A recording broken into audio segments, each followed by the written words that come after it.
축원하셨습니다.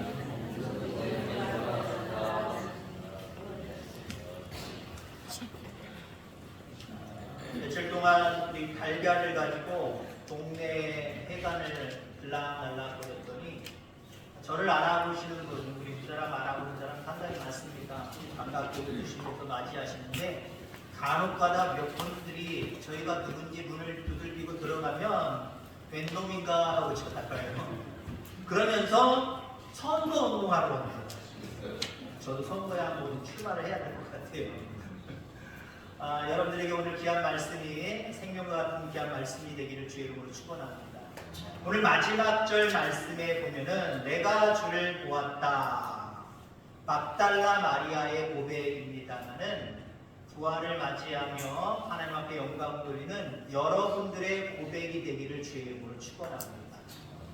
내가 주를 보았다. 주를 좀 빼지요. 내가 보았다. 여러분 세상에 살아가면서 어떤 사람은 본 게 있고 어떤 사람은 못 본 게 있어요. 별 의미 없는 게 분명히 있습니다. 여러분 이 달걀 10구짜리 케이스 안에 있는 달걀이 뻔하지만 보셨습니까? 안 보셨습니까? 보신 분들 몇 분 계실 거고 안 보신 분들 있을 겁니다. 그럼 무슨 상관이에요? 그죠? 봐도 그만 안 봐도 그만입니다. 지금 벚꽃이 만개했지요? 벚꽃도 이쁘고 벚꽃 군락지가 분명히 있습니다만은 우리나라에 요즘에 그냥 아무데나 가도 그냥 벚꽃들이 그게 한참 피어 있더라고요. 우스갯소리지만 여러분들 벚꽃나무 한 나무에 평균적으로 벚꽃이 몇 개 열려 있는지 아십니까? 몇 개 열려 있는지 아세요? 모르세요? 10,000개. 벚꽃이 10,000개 있다고 그러시면 되겠어요. 벚꽃을 본 사람이 있고 벚꽃을 못 본 사람도 있을 겁니다. 그게 무슨 상관이에요? 보았다 안 보았다 라고 하는 관점에서 별 의미 없는 부분들이 있어요. 때로는 조금은 나름대로 의미 있는 것이 있습니다. 이슬람 사람들, 이슬람을 믿는 사람들은요 성지가 있어요. 메카라고 하는 곳이 있고 메디나라고 하는 곳도 있고 예루살렘, 우리랑 비슷하게 예루살렘이라는 것도 성지입니다. 이 사람들은 죽기 전에 성지를 꼭 가봐야 된다, 가서 봐야 된다라고 하는 그런 강박관념을 가지고 살아가요. 그래서 그것을 간 사람들은요 자부심이 대단해요. 자존감이 되게 세요. 그리고 무엇을 하든지 나름대로 자신만만하게 무엇이든지 그렇게 해요.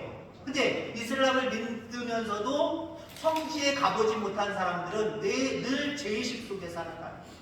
가봐야 되는데 못 가봐. 어떡하나. 늘 자신 없는 모습으로 자존감을 잃고 살아갑니다. 그렇습니다. 이 세상에서 무엇을 보았다, 보지 못했다. 의미 있을 수도 있고요. 아무 의미가 없을 수도 있습니다. 근데 정말 의미 있는 게 있어요. 반드시 여러분들 보아야 될 것이 있습니다. 이건 안 보면, 안 볼 수도 있지. 그게 무슨 의미가 있어? 몰라. 이게 아니에요. 이건 반드시 여러분들 보셔야 됩니다. 나는 주를 보았다. 아멘. 부활하신 주님을 여러분들 보셔야 됩니다. 그리스도인으로서 이걸 못 본다라고 생각하면 자존감 이상의 문제예요. 영원한 생명의 나라에 대한 문제예요. 부활하신 주님을 못 봤는데 여러분 예수님 믿을 수 있어요? 못 믿어요. 부활하신 주님을 우리가 보았기 때문에 예수님을 믿는 거고요. 계속해서 그 주님을 바라볼 때에 우리 속에 믿음을 잃지 아니하고 계속해서 주님 부르시는 그 순간까지 믿음 가운데 살아갈 수 있음을 기억하시기를 주의 이름으로 축원합니다. 벚꽃 안 봤는데 어디 중요한 거 자존감이 걸려있는 자존심이 걸려있는 이런 것들 안 봐도 괜찮아요. 부활하신 주님을 여러분 바라볼 수 있게 되기를 주의 이름으로 축원합니다. 예수님은 금요일 오전 9시에 십자가에 못 박히셨습니다. 그리고 오후 3시에 숨을 거두셨지요. 십자가 위에서 6시간을 그렇게 고통 가운데 물과 피를 다 쏟으시고 운명하셨습니다. 그리고 이스라엘의 계산법에 의하면 3시간이 지나면 안식일이 시작이에요. 안식일날은 이 사람들 아무것도 안 하는 거죠? 조금이라도 일이라고 생각하는, 노동이라고 생각하는 일들은 아무것도 아니에요. 지금도 마찬가지지만은 이스라엘 근동 지방은 사람이 죽으면 당일날 장례를 치릅니다. 예수님도 마찬가지셨어요. 금요일날 돌아가시고 금요일날 안식이 되기 전에 장례를 치르셨습니다. 그리고 토요일날은 아주 조용하게 지나갔어요. 주일날 아침이 되었습니다. 새벽이 되었습니다. 막달라 마리아가 예수님이 누우셨던 그 무덤으로 찾아갔습니다. 찾아갔더니 큰일이 생겼어요. 무덤 문이 열려있고 먼 발치서 삐금이 간을 쳐다보니까 예수님이 누워 있어야 될 그 돌판 위에 시신이 없어요. 너무 깜짝 놀라서 베드로에게 와서 예수님의 시신을 도둑맞았다라고 이렇게 이야기합니다. 베드로와 제자들이 와서 바라봅니다. 정말 보니까 예수님이 안 계세요. 시신으로 있어야 될 그 자리에 아무것도 보이지 않아요. 제자들은 할 수 없이 집으로 와서 그냥 가만히 있기만 했습니다. 마리아는 무덤을 떠나지 않았어요. 무덤을 떠나지 아니하고 울기만 하고 있습니다. 그때 부활의 주님이 천사를 통해서 나타나셨습니다. 그리고 이렇게 말씀하셨죠. 여자여 어찌하여 우느냐. 예수님 돌아가신 것도 슬프지만 예수님이 시신이 없어진 것을 바라볼 때에 막달라 마리아는 너무 슬펐어요. 그래서 울고 있었거든요. 근데 천사가 나타나서 여자여 어찌하여 우느냐라고 이야기를 합니다. 그가 천사인지 그가 예수님인지 알아볼 수가 없었습니다. 그래서 마리아가 이야기합니다. 사람들이 내 주님을 옮겨다가 어디 두었는지 내가 알지 못합니다. 지금 예수님이 없어졌다는 거예요. 어디다 두었는지 몰라서 지금 울고 있다는 거예요. 이제 예수님이 나타나셨습니다. 그리고 물으십니다. 어찌하여 울며 누구를 찾느냐라고 이야기를 하죠. 마리아는 그가 동산을 지키는 관리자인 줄 알고 이렇게 이야기합니다. 주여 당신이 옮겼거든 어디 두었는지 내게 이르소서 그리하면 내가 가져가리라. 동산 지키니까 밤새 봤을 것 아니냐. 당신이 어디다 감췄냐 어디다 치웠냐. 그럼 나한테 알려줘라. 내가 가져가게. 예수님인 줄 알지 못하고 이 여인은 마리아는 그렇게 이야기한 거예요. 그때 다시 한번 예수님이 말씀하십니다. 마리아야. 그 전에 여자여 아니면 지침 없이 그냥 말씀만 하셨어요. 그래서 마리아가 예수님인 줄 몰랐던 거예요. 근데 마리아야라고 이야기하실 때 자기를 저렇게 다정한 모습으로 마리아야라고 부르는 사람은 도대체 누군가? 아무도 없었어요. 예수님인 줄 알았습니다. 너무 깜짝 놀라고 기쁜 나머지 예수님을 안으려고 뛰어가지요. 그때 예수님이 말씀하십니다. 나를 붙들지 말라. 내가 아직 아버지께로 올라가지 아니하였노라. 너는 내 형제들에게 가서 이르되 내가 내 아버지 곧 너희 아버지 내 하나님 곧 너희 하나님께로 올라간다 하라라고 말합니다. 그 말에 순종해서 마리아는 제자들에게 와서 내가 주를 보았다라고 선포하고 있습니다.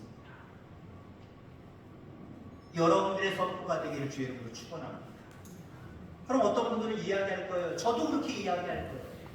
정말 살아계신 다시 부활하신 예수님의 실체를 저나 여러분들이 보았어요? 못 보았어요? 그래도 보았지. 기독교는 어거지 부리는 정도가 아니에요. 못 봤잖아요. 그죠? 정말 부활하신 그 예수님 실체를 봤냐는 거예요. 여러분 못 보셨을 거예요. 물론 어떤 사람 보았다라고 이야기합니다. 실체가 아니라 환상 속에 꿈 속에 본 거죠. 실체로 보지는 못했어요. 그러면 우리가 어떻게 부활하신 주를 보았다라고 고백하며 살아갈 수 있습니까? 거짓말치라는 얘기입니까? 어쩌면 우리는 주님 우리를 부르시는 그 순간까지 예수님의 실체를 볼 사람은 거의 없을 거예요. 한 사람도 없을 거예요. 근데 이 땅에 살아가면서 우리가 어떻게 부활하신 주님을 보았다라고 선포하며 살아갈 수 있겠습니까? 있습니다. 어떻게 있습니까? 오늘 의미를 좀 생각해 보고자 합니다. 마리아가 이야기하는 내가 주를 보았다, 부활하신 주님을 보았다, 이 보았다라고 하는 의미가 분명하게 있어요. 이 의미를 여러분들 이 시간 깨닫는다고 한다면, 안다고 한다면, 그래 나도 보았어 라고 분명히 고백하실 거고요. 그 고백하는 모습들이 더 든든하셔서 주님 부르실 때까지 늘 주님을 바라보고 바라본 그 모습 속에 열심으로 신앙생활하기를 주의 이름으로 축원합니다. 자, 여기 내가 주를 보았다라고 하는 말 속에는요, 영원한 생명을 보았다라고 하는 의미가 있습니다. 영원한 생명을 보았다. 물론 오늘 마리아는 실체, 부활하신 실체를 봤어요. 대단한 분이죠. 우리는 그러나 그 2000년 전에 그 예수님, 지금도 살아계시지만 그분의 실체를 그분이 우리 앞에 딱 진짜 만져봐라 하고 진짜 느낌, 감각을 가지고 우리가 느낄 정도로 실체를 우리는 만나보지 못할 거예요. 자, 그런데 영원한 생명을 보았다는 거지. 부활을 보았다. 사람이 죽었다가 다시 살아나는 것을 보았다. 영원한 생명을 보았다. 라고 하는 의미가 있다라고 하는 겁니다. 그렇습니다. 예수님은 생명이십니다. 내가 곧 길이요 진리요 생명이니. 예수님은 우리의 생명입니다. 예수님에게서 우리가 영원한 생명을 보았다고 한다면 우리도 부활하신 주님을 공고해야 돼요. 보았다고 또한 우리는 고백하며 살아가야 될 줄 분명히 있습니다.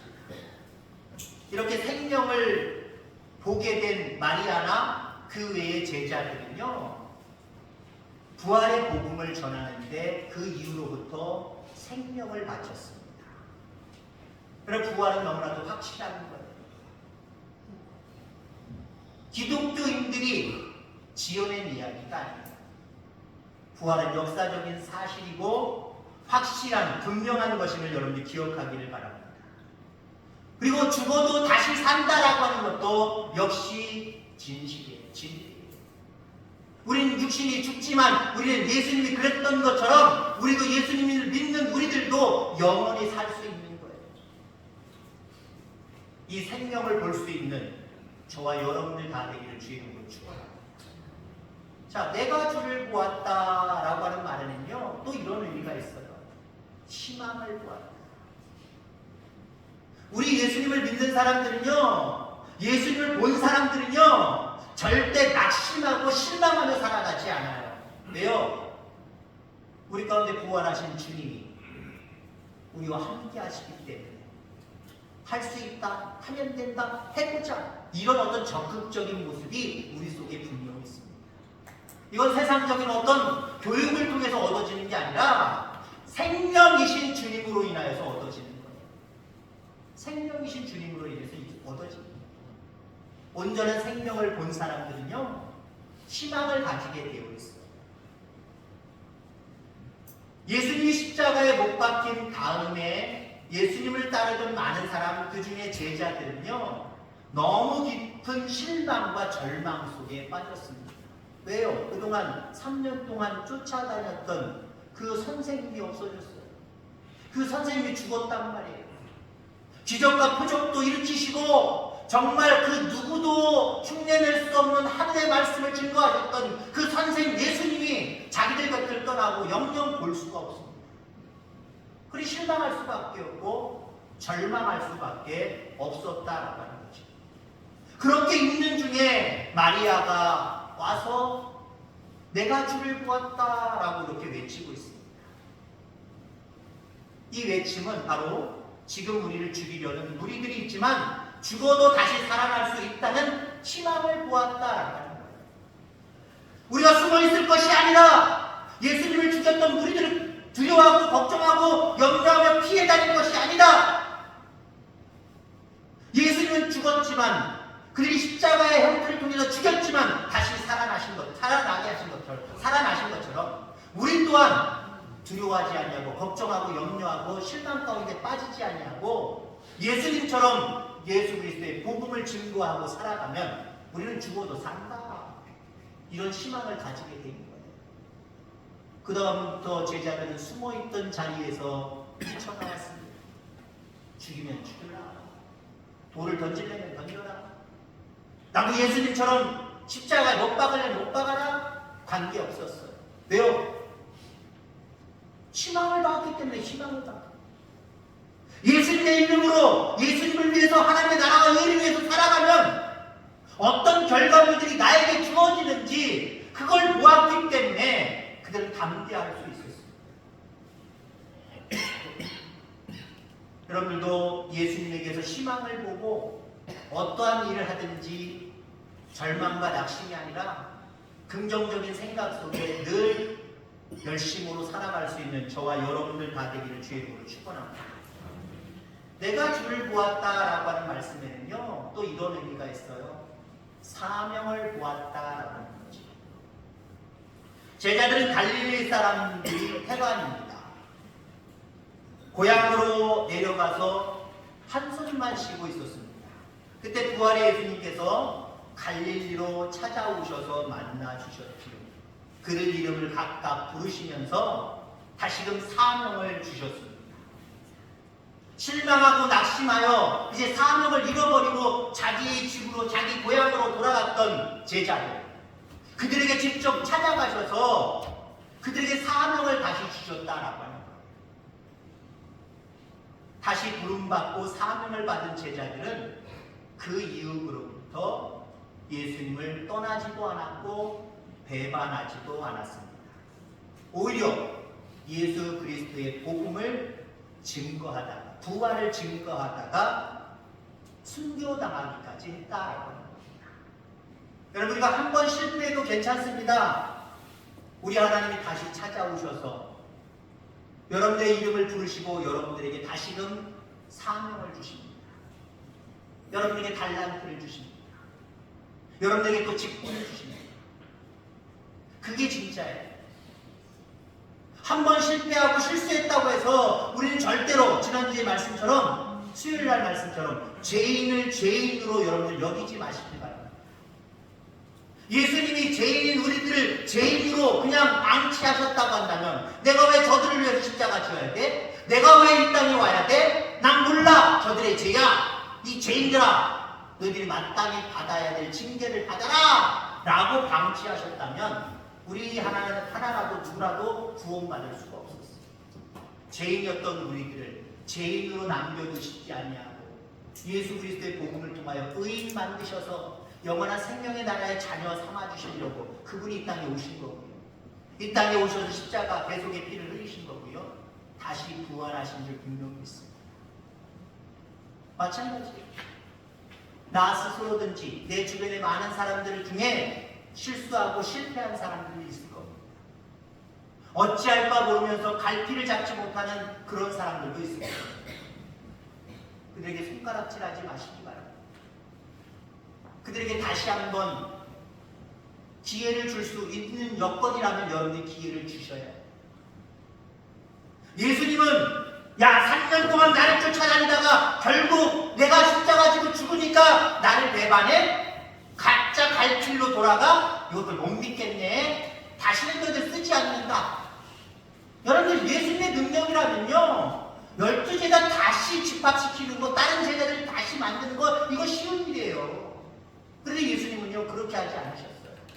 실망과 낙심 가운데 소망과 희망과 모든 것들을 잃어버리고 자기 고향에 돌아가서 주저앉는 제자들에게 찾아오셔서 일일이 이름을 부르시고 그들에게 부활하신 자기의 모습들을 보여주시면서 다시금 사명을 주셨어요.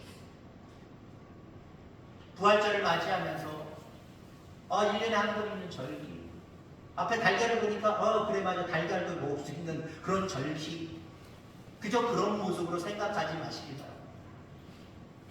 여러분에게 주어진 사명을 다시 한번 기억해내는 이 부활절 되기를 간절히 소망합니다. 그동안 내가 감당하지 못하고 못하겠다고 힘들다고 어렵다고 때론 내려놨던 것, 방치했던 것, 소홀히 대했던 것, 여러분들 다시 한번 찾아보셔요. 아, 내가 이거 방치했구나. 이거 내가 너무 느슨하게 내려놨구나. 내가 너무 포기했구나. 주님, 내게 주신 이 사명 다시 붙듭니다. 이런 결단이 있어야 돼요. 그 결단을 하기 위해서 내가 주를 보았다라고 하는 그런 여러분들의 어떤 각오와 어떤 고백이 분명하게 있어야 됩니다. 여러분에게 질문하고 싶습니다. 부활하신 주님을, 부활하신 주님의 실체를 보셨습니까? 못 보셨잖아요. 그건 노면하시겠지. 부활하신 주님 실체는 못 봤어요.